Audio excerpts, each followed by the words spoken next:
आपण पाहताय क्राईम मुक्त महाराष्ट्र. लोकसुख वार्तांकन, लोकसुख बातमी. कामावरून पायी घरी जाण्यासाठी रिक्षाची वाट पाहत असलेल्या प्रवाशाकडे 500 रुपये मागितले. त्यांनी पैसे देण्यास नकार दिल्याने चोरट्याने प्रवाशाच्या पोटात कोयत्याने वार करून जीवे मारण्याचा प्रयत्न केला.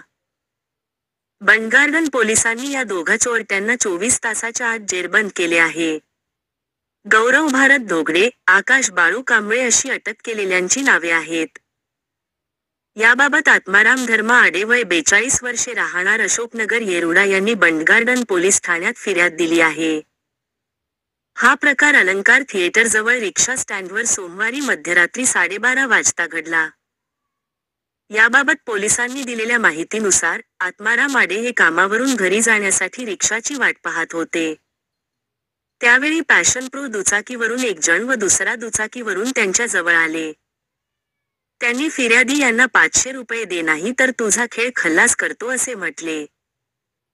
त्यांनी पैसे देण्यास नकार देताच शर्टाच्या आत लपविलेला कोयता काढून तो फिर्यादीच्या पोटात खुपसला.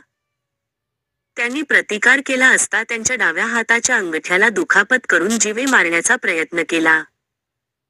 बंडगार्डन पोलिसांनी खुनाचा प्रयत्न केल्याचा गुन्हा दाखल केला होता. पोलीस उपनिरीक्षक स्वप्नील लोहार, सहाय्यक पोलीस उपनिरीक्षक प्रदीप शितोळे, पोलीस हवालदार सारस साळवी, पोलीस अंमलदार महेश जाधव हे पेट्रोलिंग करत होते. तेव्हा पोलीस हवालदार सारस साळवी व सहाय्यक पोलीस उपनिरीक्षक प्रदीप शितोळे यांना बातमीदारामार्फत बातमी मिळाली की प्रवाशावर कोयत्याने वार करणारे आरोपी हे आयबी चौकात उभे आहेत. या बातमीची खातरजमा करून पोलिसांनी दोघांना ताब्यात घेतले. त्यांच्याकडे चौकशी केल्यावर त्यांनीच हा हल्ला केल्याचे निष्पन्न झाले आहे.